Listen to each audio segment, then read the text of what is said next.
ஸ்ரீமத் வால்மீகி ராமாயணம் அயோத்தியா காண்டம் chapter 66.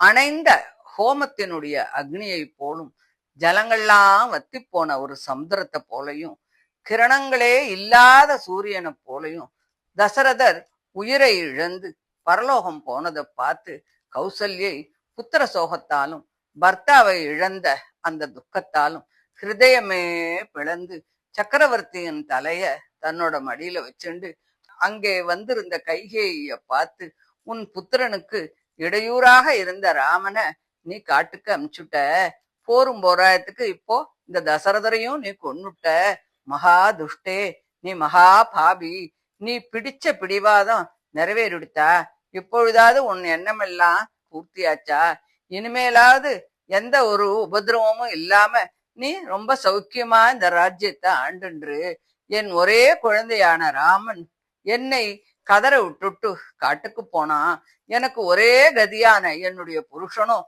இதோ என்னை விட்டுட்டு சொர்க்கத்துக்கு போயிட்டார். காட்டின் வழியாக பிரயாணிகள் எல்லாம் போயின்டுக்கும் போது அதுல ஒத்தனை துஷ்ட மிருகங்கள் நிறைந்த ஒரு இருட்டு வழியில விட்டுட்டு போனா அவன் எத்தனை நாளைக்கு உயிரோட இருக்க போறான்? அப்படியே நானும் ரொம்ப நாள் உயிரோட இருக்க மாட்டேன். சகல தர்மங்களையும் கைவிட்ட உன்னை போன்றவர்களை தவிர வேறு யார்தான் பர்த்தாவை இழந்து உயிரோட இருக்கிறதுக்கு ஆசைப்படுவா? பண பிசாசு பிடிச்சு காம அர்த்தம் என்ற விசேஷ பழத்தை தின்றவனுக்கு அதனால் வரக்கூடிய அபாயம் என்ன அப்படிங்கிறத புரிஞ்சுக்க முடியுமா? ஒரு கூனியினுடைய வார்த்தையை கேட்டு நீ இஷ்வாகு குலத்தையே வேரோடு அறுத்து விட்ட மகா புண்ணியவதி இல்லையா நீ? இன்னதுன்னு சொல்லாம வரங்களையெல்லாம் கேட்டு மகாராஜாவை நிர்பந்தம் பண்ணி ராமனையும் சீதையும் காட்டுக்கு அனுப்பிச்ச மகா உத்தமியே, ஜானகியனுடைய அப்பாவான ஜனக மகாராஜா இத கேட்டா எப்படி பதவதைப்பார்? என்னோட குழந்தை உயிரோட இருந்தும் இறந்தவனை போல என்னை விட்டுட்டு போனானே, நான் புத்திரனையும் இழந்து கணவனையும் இழந்து எந்த ஒரு கதியும் இல்லாமல் அனாதையாக சத்துருக்களுக்கு நடுவுல தவிக்கிறத அந்த தர்மாத்மா தெரிஞ்சுக்கலையே. ஐயோ, விதேக சக்கரவர்த்திக்கு புத்திரியாக பிறந்தும் எந்தவித கஷ்டத்தையும் அனுபவிக்கத்தகாதவளாக இருந்தும் கூட சீதை இப்போ எல்லாரும் பார்த்து பரிதவிக்க வனத்துல என்ன கஷ்டப்படுறாளோ? ராத்திரிகள்ல மிருகங்களும் பட்சிகளும் கோரமா சத்தம் போடுறத கேட்டா பயந்து நடுங்கி ராமங்கிட்டக்க போய் ஒண்டிப்பாளே.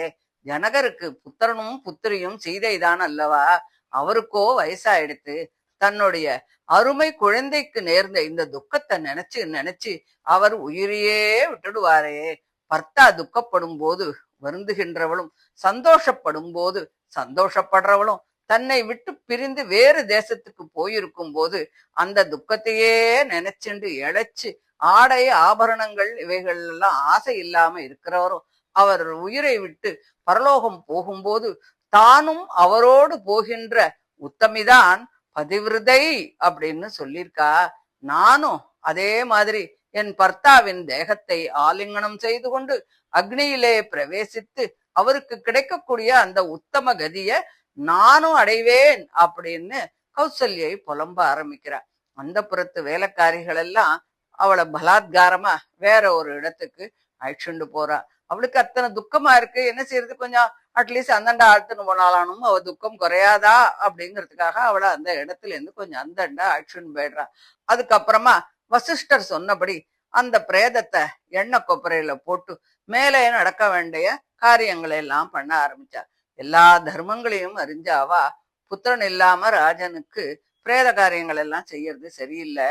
அதனால பிரேதத்திற்கு எண்ணெயோடு சம்பந்தம் இருந்தா உடனே சம்ஸ்காரம் பண்ணாட்டா கூட அதனால ஏற்படக்கூடிய அந்த தோஷம் வராது அப்படின்னு நிச்சயம் பண்ணிண்டு அவருடைய புத்திரர்கள்லாம் வரும் வரையில் அவருடைய சரீரத்தை நம்ம காப்பாத்தணும் அப்படின்னு நினைச்சு காப்பாத்த ஆரம்பிக்கிறார். இது மாதிரி பல நாட்டுகள் எல்லாம் இது மாதிரி காப்பாத்தி பல வருஷங்கள் வச்சுட்டு இருக்கா அப்படிங்கறதெல்லாம் பத்தி நம்ம எகிப்துல எல்லாம் இப்படி எல்லாம் நடந்திருக்குன்னு கேள்விப்பட்டிருக்கோம். ராஜபத்தினிகள் துக்கம் தாங்காம, மகாராஜா எப்பொழுதும் எங்களிடத்துல பிரியமாக பேசுகின்றவனும் சத்தியம் தவறாதவனுமான ராமன் எங்களை காப்பாத்துறதுக்கு இங்கே இல்லைன்னு உங்களுக்கு தெரியாதா? இருந்தாலும் எங்களை இப்படி அனாதையா விட்டுட்டு போறதுக்கு உங்களுக்கு மனசு எப்படி வந்தது? துஷ்டையான கைகேயி ராமனை விட்டு எங்களை பிரிச்சுட்டா. இப்போ எங்கள் பர்த்தாவையும் கொன்னுட்டா. அந்த மகா பாவியினுடைய சமீபத்துல இருந்துட்டு நாங்கள் என்ன பண்றது? ராமன் எந்த காலத்திலும் எங்களுக்கு ரட்சகன்தான்.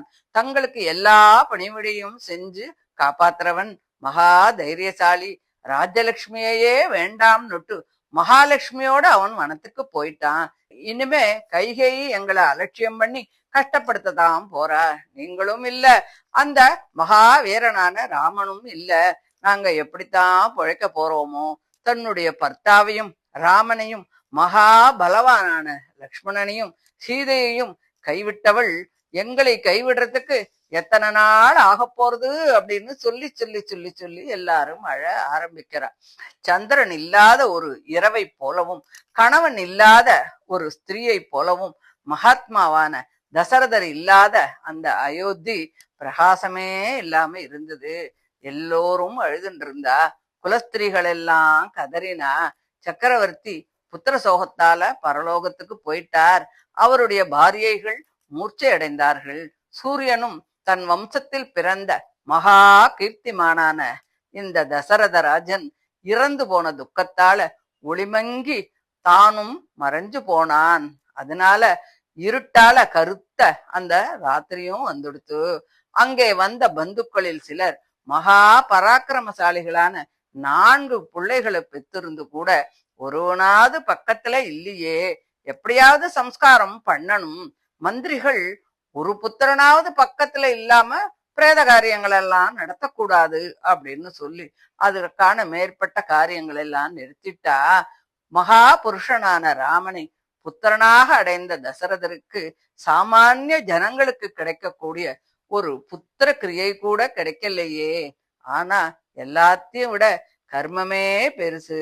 பகவான் கூட அதை தடுக்க முடியாது அப்படின்னு நன்னா தெரியறது.